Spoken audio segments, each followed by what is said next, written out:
రతన్ టాటా ఆయన ఓ అరుదైన ఆణిముత్యం.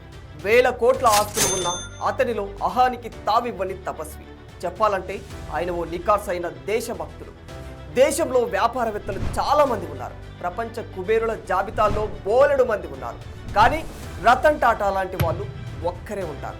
సంపద ఉన్న ఆడంబరాలకు పోని వ్యాపార దిగ్గజం ఎవరైనా ఉన్నారా అంటే ప్రపంచంలో అలాంటి అరుదైన రతన్ టాటా ఒక్కరే. అయితే ఆయన వద్ద ఉన్న వేల కోట్ల ఆస్తులను తన దగ్గర పనిచేసిన వారికి పెంపుడు సుంకాలకు ఇస్తూ వీలునామా రాసిన సంగతి ఆయన మరణానంతరం బయటకు వచ్చింది. అయితే తాజాగా రతన్ టాటా రాసిన వీలునామాను చూసి ఆయన సన్నిహితులు ఆశ్చర్యపోయారట. ఎందుకంటే ఈ వీలునామాలో ఓ రహస్య వ్యక్తికి తన ఆస్తిలో 500 కోట్లు ఇవ్వాలని రతన్ టాటా రాసినట్టు తెలుస్తుంది. దీంతో రతన్ టాటా ఆస్తుల పంపకాల వ్యవహారం మరోసారి వెలుగులోకి వచ్చింది. వాస్తవానికి రతన్ టాటా మరణించే నాటికి ఆయన ఆస్తుల నికర విలువ 7,900 కోట్లు. కానీ ఆయనకు ఇంకా సొంత ట్రస్టులు, అనేక కంపెనీలలో షేర్లు ఉన్నట్టు తెలుస్తుంది. ఈ లెక్కన ఆయన మొత్తం ఆస్తి విలువ 15,000 కోట్లకు పైమాటే అంటున్నారు నిపుణులు. రతన్ టాటా అవివాహితులు కావడంతో ఆయనకంటూ సొంత వారసులు ఎవరూ లేరు. మరి లాభాల కంటే నిజాయితీకి ప్రాధాన్యత ఇచ్చిన రతన్ టాటా కష్టపడి కూడబెట్టిన ఈ ఆస్తి ఎవరికి దక్కుతుంది? అసలు ఆయన రాసిన వీలునామాలు 500 కోట్లు ఓ వ్యక్తికి ఇవ్వాలి అన్నట్లు తెలుస్తుంది. ఇంతకీ ఆ రహస్య వ్యక్తి ఎవరు? టాటా రాసిన ఆ వీలునామాలో ఇంకా ఎవరెవరి పేర్లు ఉన్నాయి?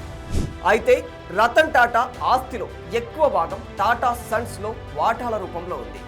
2022లో సామాజిక సేవ కోసం Ratan Tata endowment foundation, Ratan Tata endowment trust సంస్థలను స్థాపించారు. వీటిని తన సొంత డబ్బుతో నిర్వహించారు. దేశంలోని అతిపెద్ద వ్యాపార సంస్థ టాటా గ్రూప్ హోల్డింగ్ కంపెనీ అయిన టాటా సన్స్లో టాటా ట్రస్ట్ల మొత్తం వాటా 66% ఉన్నట. లిస్టెడ్ కంపెనీల్లో టాటా సన్స్ మార్కెట్ విలువ 16.71 లక్షల కోట్లు ఉందని అంటున్నారు. ఓవరాల్గా రతన్ టాటా రాసిన వీలునామాలో చాలా మంది పేర్లు ఉన్నట్లు వినిపిస్తున్నా అవన్నీ ఊహాగానాలే తప్ప వాటిపై ఖచ్చితమైన క్లారిటీ అయితే లేదు. చట్టం ప్రకారం ఎవరి వీలునామా అయినా సరే దాన్ని అమలు చేసే వ్యక్తి ఎలా ఉండాలంటే వర్తించే చట్టాలను దృష్టిలో ఉంచుకొని మరణించిన వ్యక్తి చివరి కోరికలను నెరవేర్చాలి. మరణించిన వ్యక్తి ఏదైనా ఆస్తులను వీలునామాలో మెన్షన్ చేయకపోతే అలాంటి ఆస్తులను డిస్పోజ్ కూడా చేయవచ్చు. ఇక చట్టం ఖచ్చితంగా చెప్పే సూత్రం ఏంటంటే వీలునామా అమలు చేయనంత వరకు మరణించిన వ్యక్తి జీవించి ఉన్నట్లయితే వారి ఆస్తులను ఏ పద్ధతిలో డివైడ్ చేసేవారు అచ్చం అదే పద్ధతిలో నిర్వహించాల్సిన బాధ్యత కార్యనిర్వాహకులకు ఉంటుంది. మరణించిన వ్యక్తి స్పెసిఫిక్ గా వీలునామాలో ఆస్తుల గురించి ఎలాంటి ప్రస్తావన చేయకపోతే అప్పుడు మరణించిన వ్యక్తి కోరికల ప్రకారం ఆ ఆస్తులను విభజించబడతాయి.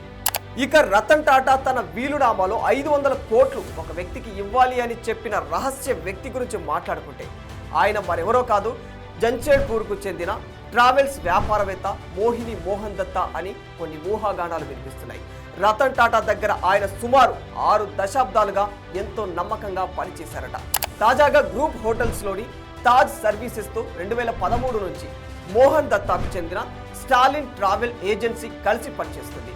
అలాగే టాటా గ్రూప్ అధికారులు తెలిపిన వివరాల ప్రకారం మోహన్ దత్తా టాటా కుటుంబానికి చాలా సన్నిహితంగా ఉండేవారని కూడా తెలుస్తుంది. రతన్ టాటాకు 24 ఏళ్ల వయసు ఉన్నప్పటి నుంచే దత్తాకు ఆయనతో పరిచయం ఉందట.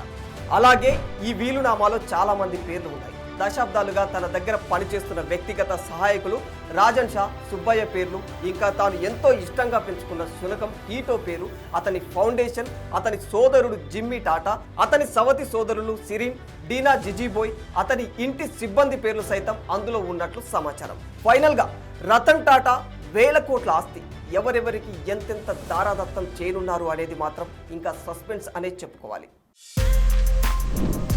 For more videos like this, subscribe Big TV channel.